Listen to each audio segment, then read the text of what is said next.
Okay, so now we will talk about is corporation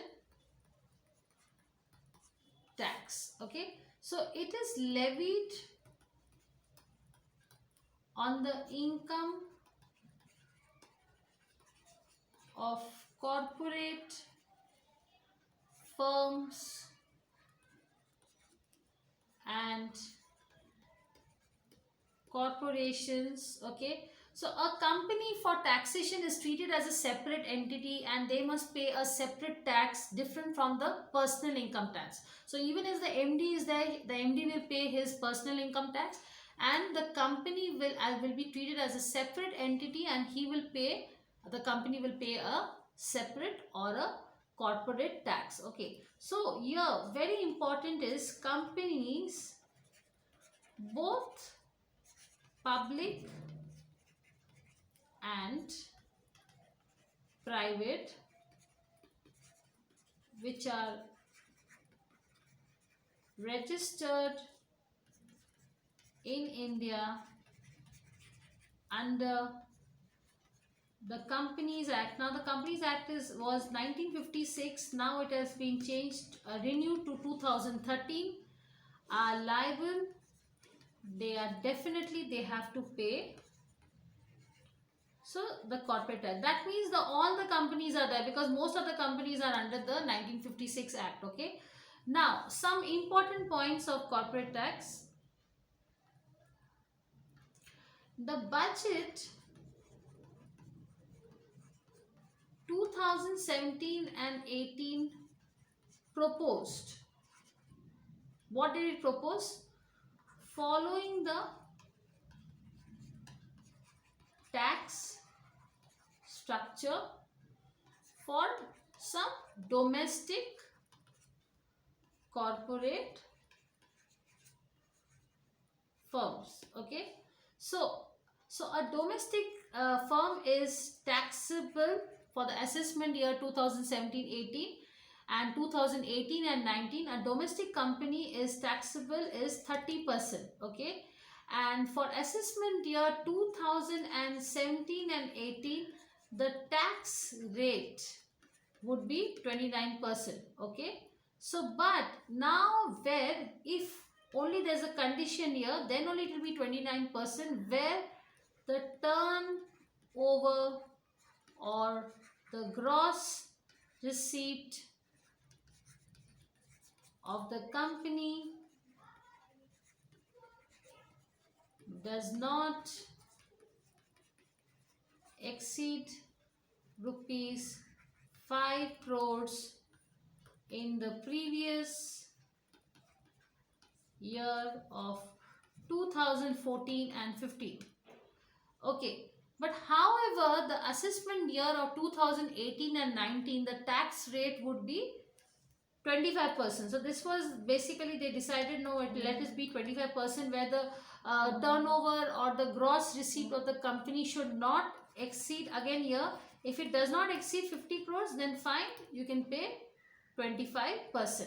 Okay, now let's talk about some different things, which is that the taxes are also paid in India in various other things also. So taxes are in India also are paid on tax on wealth and capital.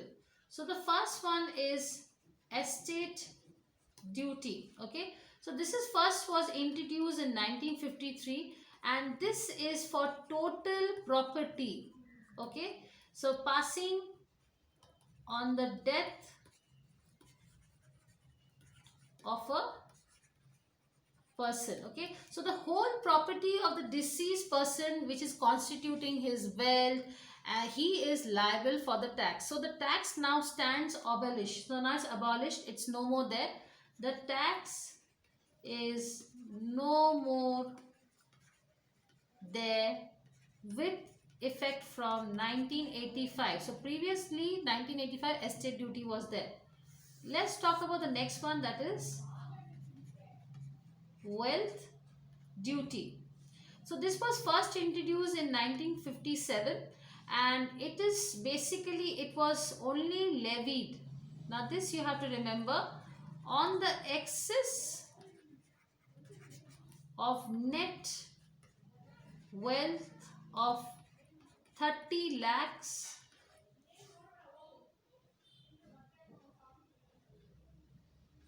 okay, so that is not 30 lakhs, it's 3 crores rather, at the rate of 1%. Yes, okay. So who are level for this? Any individual who has this much of income, okay, joint Hindu family, okay, yes, he can pay. Then also the companies, okay. So wealth tax is been a minor source of revenue. The now even this tax is no more there with effect from 2015. So after 2015 nobody needs to pay wealth tax, okay. Let's come to the next one, that is the gift tax. Okay, so this was first introduced in 1958 and this is basically for donations, except the one which is for charitable institutions, okay. So given by the governments, companies or private companies. So charitable you don't need to pay. So the tax again stands abolished. So this also is abolished with effect from 1998. Okay, the next one we will talk about capital gain tax, okay. So here any which is like any profit which arises, or it can be a gain also that arises from the sale of the capital asset. So we say that it is a capital, okay. Now capital assets include, what does it include? Land, building, jewelry, patents, copyrights, okay. For all this you have to pay to the government a capital gain tax, okay. Now let's talk about the next one. Let's quickly finish this also. Yes, that is the short term asset capital, or the short term capital asset, okay. So an asset which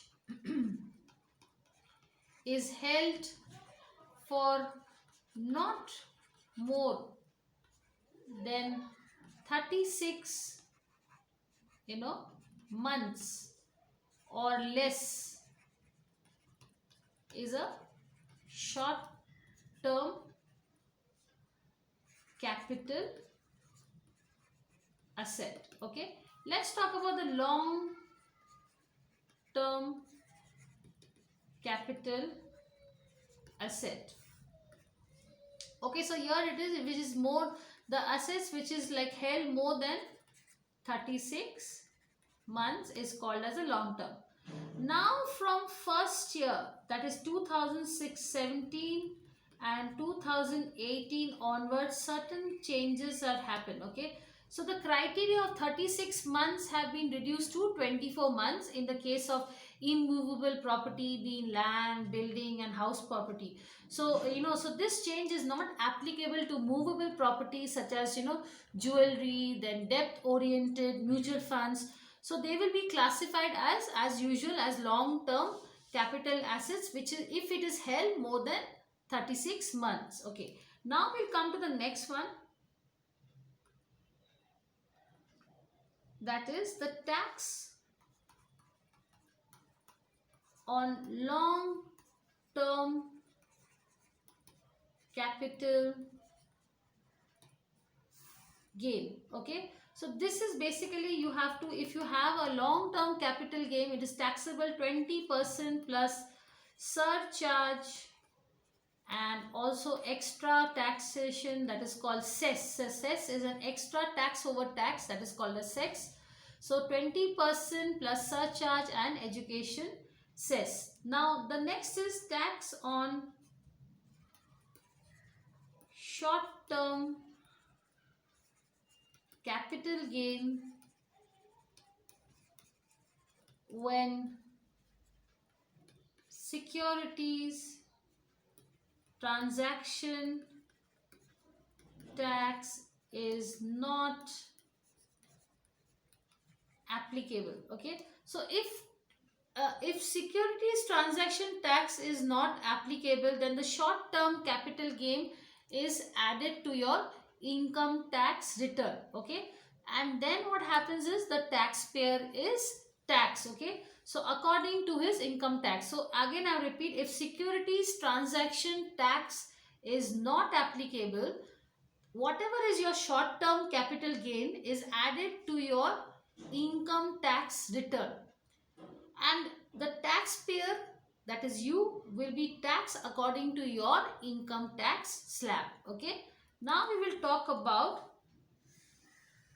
the next one, that is tax on the short term capital gain if securities transaction tax is applicable. So if securities transaction tax is applicable, then the short term capital gain is taxable. Yes, it is taxable at the rate of 15% plus surcharge and education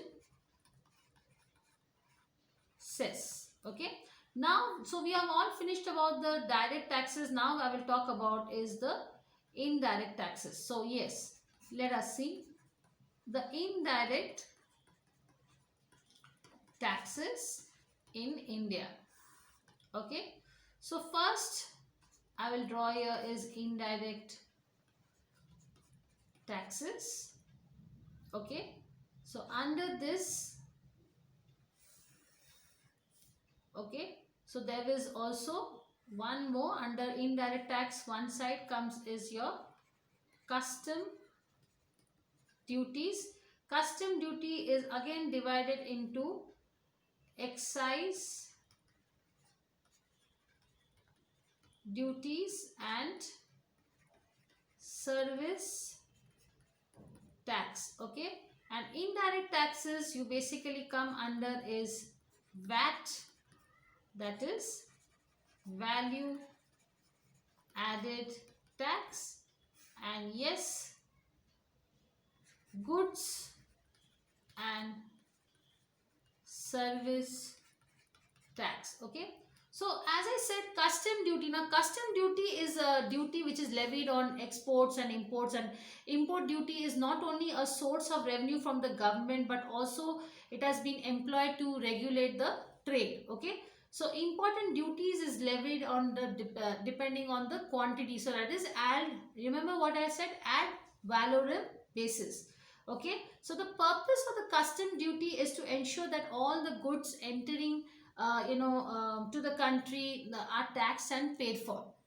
So just as custom duties ensures that goods for other countries are taxed, octroi is also meant to ensure that goods crossing the state borders, okay, within India are also taxed. So and after so this is outside, and then there is an inside tax also called, that is a state to state. So that is octroi duty, remember this. Okay, and it is levied by the state government and functions in the same way the custom duty does. Okay, now talking about excise duty. Now what is an excise duty? Now excise duty in the true sense is a commodity tax. Okay, so it is levied on production of goods in India, and it is not on sale of the product. Okay, so excise duty is explicitly levied by the central government. So only the central government will levy the excise duty, except for alcoholic, liquor and narcotics. So the drugs and alcohol, in this case excise duty is not liable, and it is very different from customs duty because it is applicable only to things which are produced in India. Yes, and it is also known as the central value added tax. So the full form is SENVAT. Okay. Talking about service tax. Now what is service tax? Now service tax is levied on services which are provided in India. Say service taxes was first introduced in 1994-95. Okay. On three services, that is telephone services, general insurance and share broking. Okay. Since then, every year the service net has been widened by including more and more services. Okay. So now we have a exclusive criterion based on the negative list. Now these are the lists which are excluded from the tax net. So in these services you do not need to pay the service tax. Now the current rate of service tax in India is 15%. Okay. Now this is just before GST. Now when GST came, all was removed. Okay, so I'm just explaining you, all these were there before GST, so don't get confused. So before GST the service tax was 15%. Yes, come to value added tax, that is VAT. Now India's indirect structure is very weak, and it produces one above the other. So you don't know, you are really confused at how much taxes you are actually paying. So it has a very cascading effect, because it's like overlapping one after the other. So the structure was by and large very complex, and it was very difficult. So as a result of various committees on taxation, they recommended the value added tax. Okay. And the value added tax is a self monetary mechanism. Okay. Which makes the tax administration easier. So the VAT is properly structured and it has no mistakes. So according to the VAT, it has also been introduced in India by all states and union territories except Andaman Nicobar Islands and Lakshadweep. Okay. So the state of VAT was implemented in 1st July 2017, and it has replaced. So VAT has been replaced with, so let me write down here, replaced with sales tax of states. Now the tax is levied on various goods sold in the state, and the amount of the tax is decided by the state itself. Okay, so this is very, very important. Okay, so now I will go to the next section of this. Yes, I have already spoken about this. Now I will talk about this goods and service taxes. Okay. Yes, so that is GST. Okay. So now the goods service tax, GST, is the biggest reform, biggest change. Never in the history it has happened. Okay. It is an indirect tax structure since the economy became since 25 years. It has become a reality. Okay. So basically what is happening is, it is like, you only need to pay the tax once. Okay. And that is why it is very, very economical also. Okay. So that is why GST has become the reform of this, and taxes under, now what are the taxes under GST? Okay. So the central taxes are there and state taxes are there. Okay. So this all comes under GST. So first is central